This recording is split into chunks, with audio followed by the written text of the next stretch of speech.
Welcome to another edition of the Voice of Palestine, Voice of the Palestinian People. It's July 27, 2013, and I'm your co-host, Hanna Khawas. This week we'll be talking with Kevin Neish, a Victoria-based human rights activist, and a Mavi Marmara survivor who is currently in Gaza. Kevin is a long-time supporter of the Palestinian rights, among many other support work across the world, specifically in South and Central America. Kevin will update us on the situation for the Gazan population as well as the work he and other internationals are doing, including with the International Solidarity Movement, the ISM. Good morning to you, Kevin, and welcome again to the Voice of Palestine. Well, good morning to you and all my friends in the listening area. It's good to hear you. Yeah. You've been there, almost a month now? And could you tell us a bit about your recent trip and why you felt you want to do it? Well, I was here in February for 5 weeks, and I went back home again. But I decided to come back again. I just had a feeling that I should make use of my visa and get in while I could get in, while the border was still open. I had suspicions things in Egypt might blow up and might close the border, and that's just what's happened now. So I got in here on June 14th. I had to spend 2 weeks in Egypt to get the papers sorted out and convince the Egyptian intelligence service that it was okay to let me in again. But I've been here since June 14th. I was going to leave on the 20th, just a few days ago, but I decided to rebook my ticket because the Egyptian coup generals, they've partially closed the Rafah crossing to get out of Gaza, and they're only allowing internationalists to leave Gaza. They're not letting them come back in again. So I thought, and that's really thinning our ranks. Several internationalists had to leave, and they might not get back in right away. So I decided I'd stay a month or more longer and just at least until they open the border completely, so somebody else can come in and replace me. Anyways, what can I talk to you about? Yeah. So what basically you are doing now in Gaza, and I hear there is a tense feeling there might be another aggression on Gaza. Could you tell us a bit about that?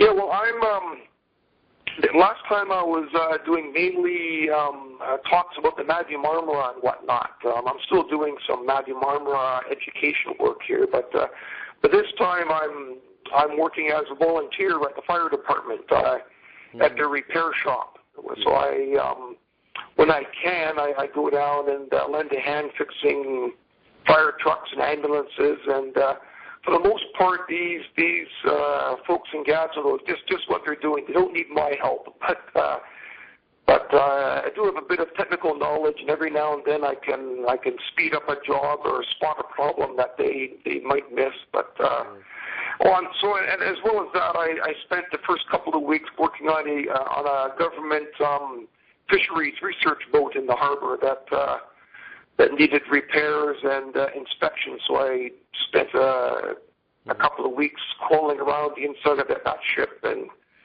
documenting what was needed to get it back in the water. So, and the last thing I'm doing now, which is just started, I'm actually teaching English, if you can imagine that. Me of all people, but again, there's very few internationalists in Gaza. Many have left, and there weren't very many to start with. I can almost count them on one hand now. So not quite that bad, but the Gazans, Palestinian Gazans, they I guess to learn English properly, they want to be able to speak to native English speakers. So they're going to hire me and and I'll simply do a basic conversational English class for a few weeks, and give them an idea what a Canadian accent sounds like. Yeah, actually, that's the best way to learn English or any language, is to speak to someone that speaks the language and communicate with them that way. The other thing, as I said, the situation is a bit tense in Gaza due to the closure of the tunnels, I believe. Could you tell us a bit why the tunnels are closed, and is this a new regime in Egypt? What they're trying to achieve? I mean, the Muslim Brotherhood, Morsi's regime really wasn't that generous either in the opening of the Rafah crossing, but at least there were some things getting through, wasn't it? Well, I mean, when you speak about the Morsi government here, I understand what you're saying, and we know, but for your listeners, really, the Morsi government didn't have control of the government. The military controlled Egypt, and the military is funded by the U.S. to the tune of $1.3 billion a year. And so they have huge economic interest in Egypt, banks and construction and any number of things. So the military still controlled Egypt. It didn't matter who was the figurehead in the government. I think Morsi tried his best to walk the tightrope between the two and help Gaza as much as he could, but in the end, now we've got a very pro-Zionist group of generals in charge, and they're kowtowing to what the U.S. and the Israelis want, which one thing is to close the Rafah border. So they bulldozed many of the tunnels, not all of them. What I've heard, they're saying in the media that they bulldozed the tunnels, and what I'm hearing is that what they've done is for most of the tunnels, they've simply gone to the owners of the tunnels and told them to stop. So they actually haven't bulldozed all the tunnels they said they bulldozed. So there is a bit of light at the end of the tunnel that that this may just be a show of strength, perhaps, and they'll go back to making money out of the Gazans, Palestinians, by opening the tunnels again in the future. But right now, there's gas lineups, very serious gasoline lineups, because the only gas coming in now is from Israel, and Israel controls the tap, and they control the price. So the price of gasoline from Israel is double what the Egyptians were charging for the gasoline that was coming through the tunnels, and all construction has stopped. When I was here in February, I wrote several blogs about the huge amount of construction. I guess the Qataris had brought in a lot of money for construction, and there was buildings and road paving and everything going on, street lights and all sorts of, major construction projects, tons and tons and tons of concrete being hauled around town. But now it's virtually stopped cold. There's no construction. There's no cement. There's no steel coming in. It's closed right up, and I'm quite expecting that the shelves in the stores, I can't say it, that I've seen it yet, but I do know the store shelves are full of goods from Israel and many from Egypt, and many goods from Turkey. Lots and lots of products from Turkey were on the shelves, and they would have all come through the tunnels. So the shelves are going to be emptying pretty soon, I think. Yeah. So let's say the honeymoon with Qatar is over then, and the building material used to come from Egypt, wasn't it, or through Israel? Yeah. No, they came from Egypt. The tons and tons of cement from El Arish plant just across the border in Egypt. Yeah. And they used to allow it. It didn't have to go through the tunnels.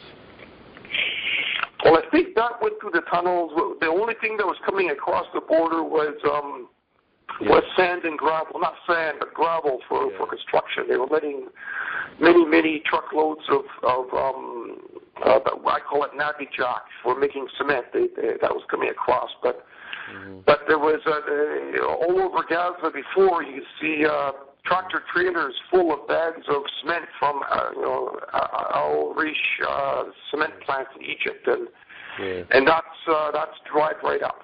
It's stopped as far as I can see. You brought up an interesting point, which I think it's important to emphasize on, that the army and the intelligence services in Egypt are still intact. I mean, the revolution didn't touch them really, and when Morsi was in power, they were deciding, you saying, what happens to the crossing and to the tunnels, and who should go through or shouldn't go through. From your experience with the Egyptian intelligence, were they, how would you evaluate them? Well, like I say, when I arrived, I had to spend 2 weeks in Egypt, just waiting for them to approve me coming into Gaza. So. They still got a tight rein or a tight collar on who gets into Gaza.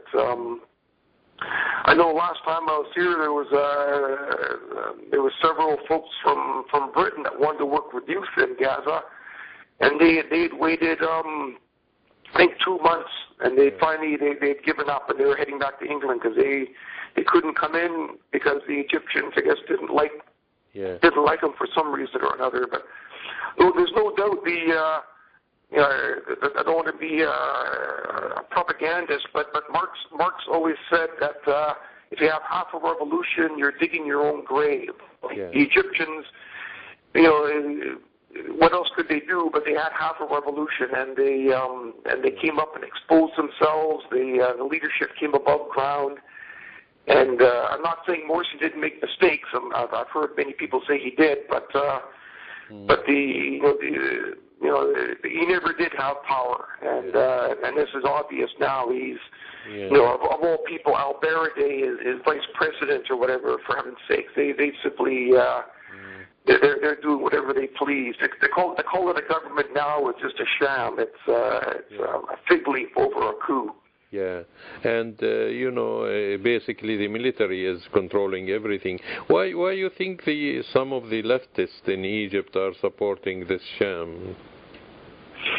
Well, far be it from me to understand exactly what's going on in Egypt. I mean, I've got friends here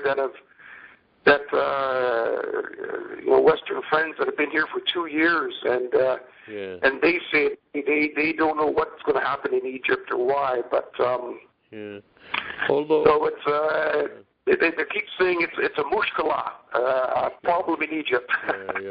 Actually, but I mean, you explained it very simply, and I think it's logical, because I remember during the revolution, quote-unquote revolution, was taking place, CNN was interviewing an American general, and they asked him, isn't it worrying to you that what's happening in Egypt?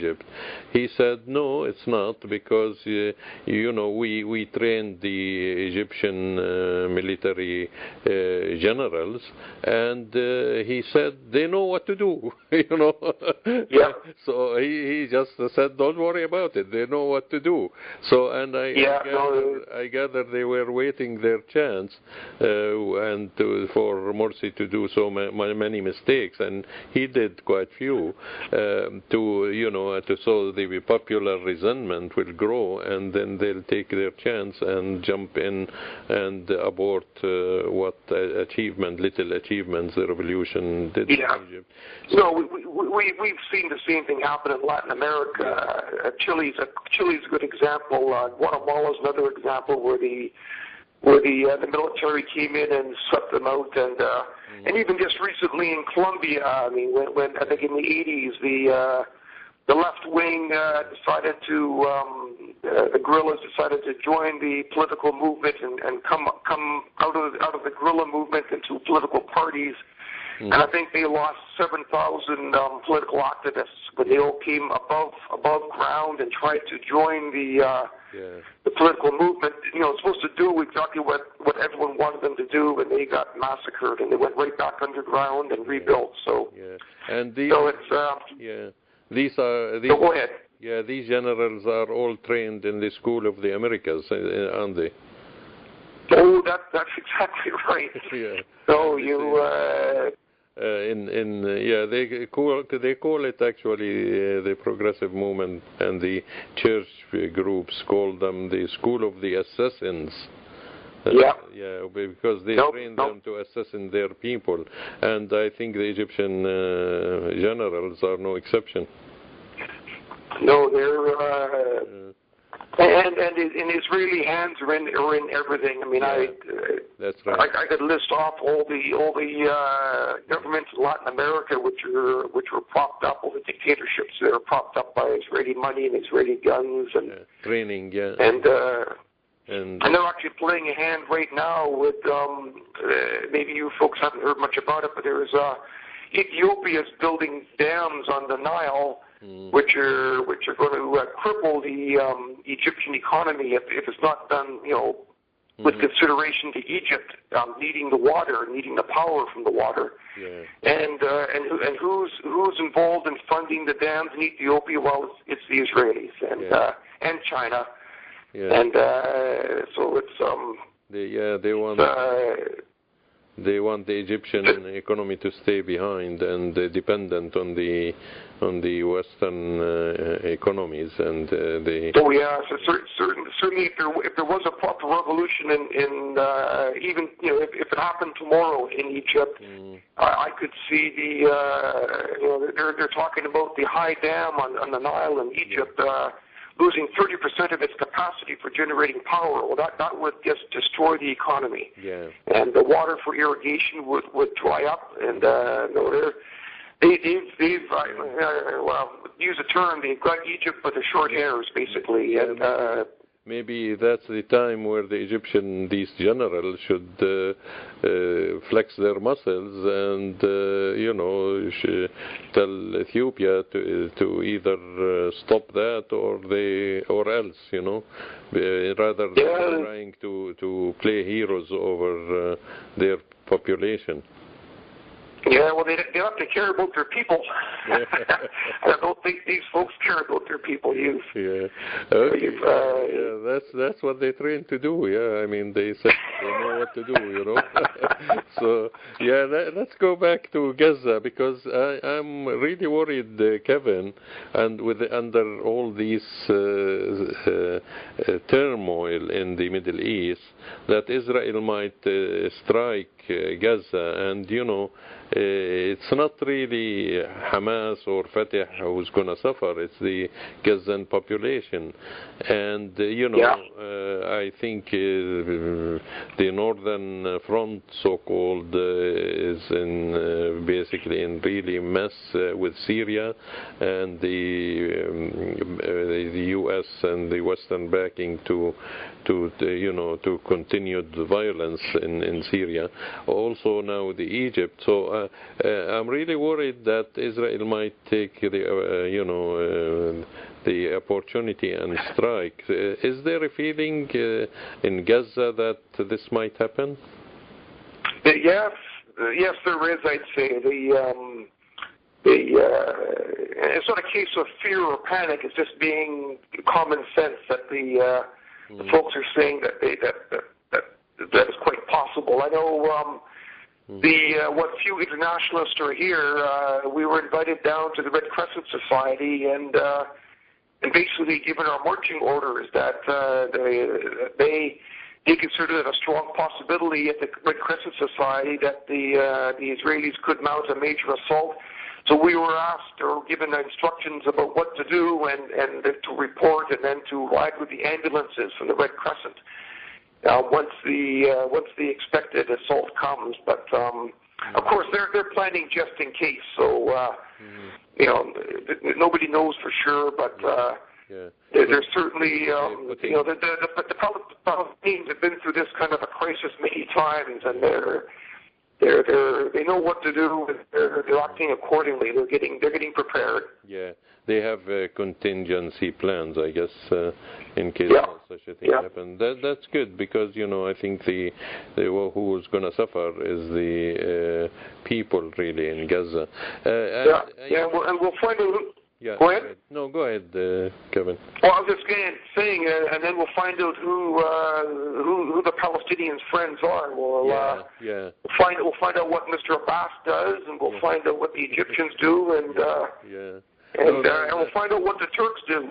Yeah, what That's the key one there.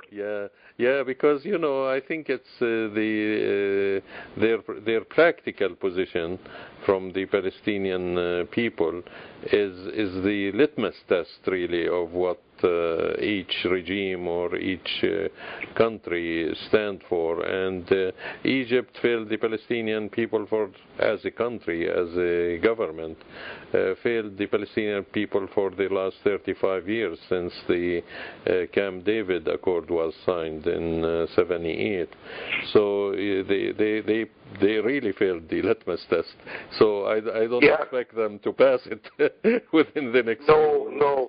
Yeah, so the same with Turkey. I'm not really that hopeful because they're part of the, they worried about themselves because they could be next, the Americans. Well, mind you, from being in Turkey, I know the grassroots people support Palestine. I mean, I'd say it's close to 100% as you can get, I would think, except for the elite. Yeah, the same thing with Egypt. Yeah, the same people with the Egyptian people, with the Arab people in general. They're clear on that, but they don't control the power there. I mean, that's why they're imposing on them these dictatorships to try to suppress the sentiment, the political sentiment, and the aspiration of the peoples, and this is all done by Uncle Sam. As you know, it's not just done in the Arab world, but as you know, Central South America and all over the world in general. Well, and that could be an indirect impact that the people of Gaza could have if there is an Israeli assault and the people of Gaza respond like they always have, the Palestinians, and they resist and they hold fast. Mm-hmm. And we have another CAF-led assault with horrendous results. That could drive these some of these dictatorships. What happened after CAF-led. Even Mubarak in Egypt, he had to do what the people wanted, and they wanted the border opened up, and he had to do that. He had no choice. So, indirectly, the Samud, the steadfastness of the Palestinian people, could force changes in the Middle East here. They're such an example. I think everybody else looks to them and think, well, if they can do it, why can't we do it? So we'll wait and see what happens. Yeah, and their adventures could backfire. I mean, the U.S. imperialist adventures could backfire if the people stood fast, and confronted them, these plans. The same will happen in Egypt, I'm sure. I hope sooner rather than later. So, you told me that Egypt basically allowing internationals to leave, but they're not allowing any to come in, or not many to come in. And it reminds me with the Israeli policy, if you want to leave Palestine because they want to continue the ethnic cleansing, you're welcome to leave. But if you want to go back, forget it. So I guess you are feeling like a Palestinian now. You're welcome to leave, but you're not welcome to come back, basically. So that's great. But I think there is ways that people could come in if they want, But I know the ISM, the International Solidarity Movement, trying to keep presence in Gaza. Could you tell us a bit about it? And is there a need? I'm sure there is for more volunteers to come and help. Oh yes, there's always a need. There, like I say, several ISM. That's what I'm here with right now. Is I'm with the ISM. It's still going. It sort of reformed itself since my last visit here, and so I'm proud to be part of the same group as Rachel Corey again. I was a member in 2002, and then Rachel died 2003, and. So it's very good to have the ISM going again, but no, we've got very few members here, and like I said, a few of them had to leave recently, and so there is an appeal going out. People can go to the ISM website. Was it palsolidarity.com, I think. And on there there'll be an email address. I think it's GazaISM at Gmail, I believe. But yeah, I'm sure you've got it there. You could put it on the website and whatnot. But we've got a handful of people that have already applied to come in. So we've got new ones coming in, and we've got an apartment here that I'm almost alone in, a big 3-bedroom apartment that's 4 ISM people when they come in. So there's accommodations ready to go, and there's certainly work ready to go for anybody who wants to come to Gaza and lend a hand, and you'll certainly be treated like royalty by the Palestinians. It's quite humbling. So, no, everything's ready to go here. You just have to get yourself across the border. Sure. I'll repeat the website. It's palsolidarity.org. Palsolidarity, one word, .org. And the email is Gaza ISM, one word, Gaza ISM, one word, at gmail.com. So people, if they are interested, they could see the website, and I'm sure they have the emails there, but as I said, the email is gazaism@gmail.com. So that'll be great, because I know you were in the West Bank in 2002, but ISM is one organization, and they need the help, and they did tremendous good work through the past 15 years or so. Actually, it's 10 years. It's because it started in 2000, 13 years maybe. 2001 actually. I remember it. Yeah, it was late. Yeah, that's right. I think it was late 2001, and I came in early 2000. Yeah. So it's kind of part of history. Yeah, and it came as a response for the American veto to send monitors. In I think April 2001, where they vetoed the Security Council resolution to send monitor. But they've been doing great work, and I'm sure the Israelis and the Americans are threatened by it. So we encourage our listeners, if they can really help, to join ranks and to show solidarity with the Palestinian people. I want to ask you 2 quick questions. One about the Gaza Ark. Where is it at now, and what's happening to it? It's I'm not working directly on the Ark right now. But I know that they are in the process of they have bought a boat, a fishing boat, and they're in the process of rebuilding it. They've hired Palestinians to turn the fishing boat into a cargo boat, passenger boat. So they're working at it. With Ramadan happening right now, with the fasting of Ramadan, the work is pretty much stopped. It's because of the fasting and other needs. But no, the boat's sitting in the harbor with a big banner on it, and many Palestinians ask me about what's going on with it, and they're looking forward to it leaving. So. Well, hopefully in the fall we'll see the Gaza Ark sailing out full of goods and Palestinians and a few internationals. So we'll wait and see. And they could just Google Gaza Ark, and you'll find the website and lots of information about it. Yeah, people could donate also through the website. You mentioned Ramadan. It's really interesting. It must be, with this holy month and fasting, it must be really hard for people to cope, because, if there is shortages of food and, sweets and things like that, which really what Ramadan is all about. Do they feel the pinch yet, or they still? I think it's it's not as bad as it could be, but it's certainly heading that way, and there's nothing good on the horizon. So no, I've been to many iftar meals. That's the fast breaking meal when the sun goes down. Yeah. And some of them have been very elaborate with huge meals, but there's been other 1 minute. The internationalists buy the food and bring the food, and some of these folks don't have enough to have a proper iftar meal. So it's it's getting tough. It's getting tough, and it's like I say, it's only going to get worse with the border closed up. Thank you, Kevin. Given the signal, the phone card is going to cut off. So thank you. It was a really pleasure talking to you. And we'll stay in touch and keep up the good work. And it, again, was nice talking to you.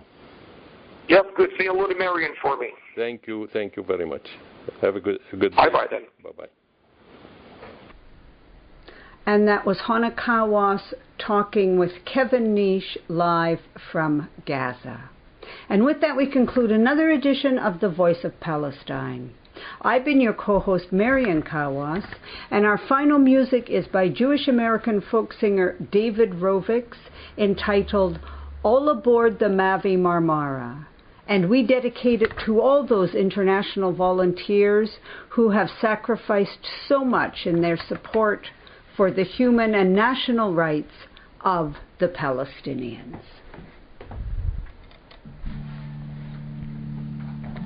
In 48, they were driven out at the point of a machine gun.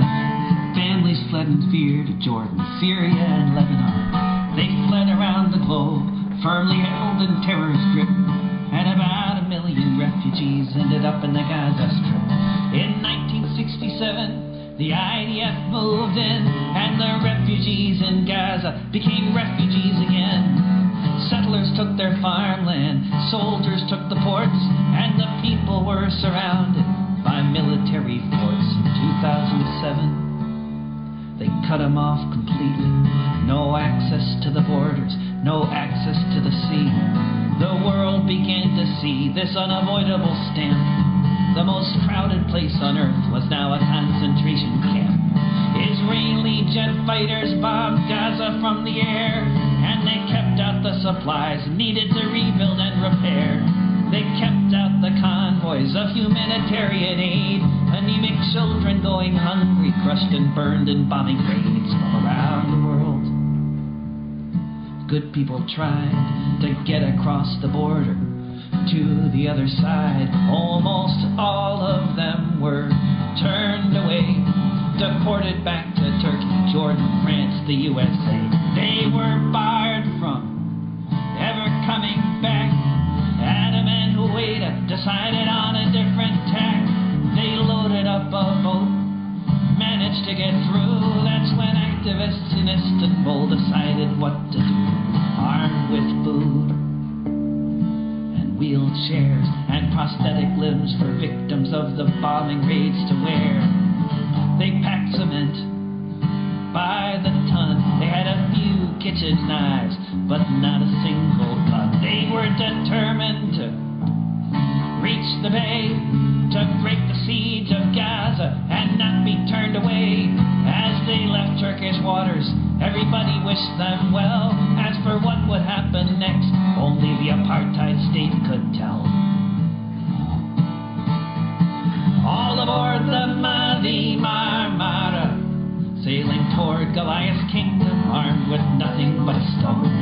All aboard the Mavi Marmara, tell the children of Jerusalem, you are not alone. 700 people on board this Turkish ferry. They were 60 miles from the shore, out in the open sea, in international waters, with no plans for turning back. That's when Netanyahu told his soldiers to attack. They came down from helicopters, fired guns from Zodiacs. They shot some people in their heads and others in their backs. The captain raised a white flag high into the air, but the soldiers kept on shooting beneath the floodlights glare. The soldiers kept on shooting. It was a free fire zone. So many dead and wounded, just how many isn't known. So many dead and wounded, blood flowing on the floor. The soldiers kept on shooting 60 miles from the shore. Medics tried to treat the wounded, all they could do was watch them bleed. The soldiers wouldn't let them get the urgent help they needed. Mass troopers held their hostages, the Navy towed the ship just for trying to sail to the Gaza Strip. All aboard the Mavi Marmara, sailing toward Goliath's kingdom, armed with nothing but a stone. All aboard the Mavi Marmara, tell the children of Jerusalem, you are not alone.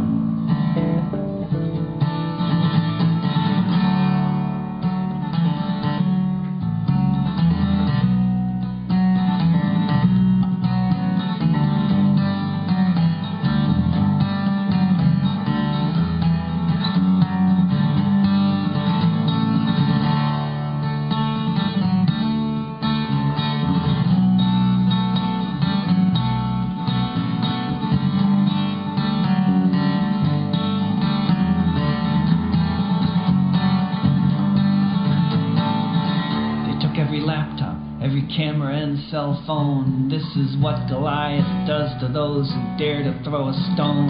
The ghost of the Exodus is shouting at the sky, but Netanyahu isn't listening. He's just watching people die. For days nobody knew just what happened on that boat, because everyone was held in jail and dead men do not float. All the world will remember what happened on that night, and to end the siege of Gaza, or we'll go and join the fight. All aboard the Rachel Corrie, sailing toward Goliath's kingdom, armed with nothing but a stone. All aboard the Rachel Corrie, tell the children of Jerusalem, you are not alone. All aboard the Mavi Marmara, sailing toward Goliath's kingdom, armed with nothing but a stone. All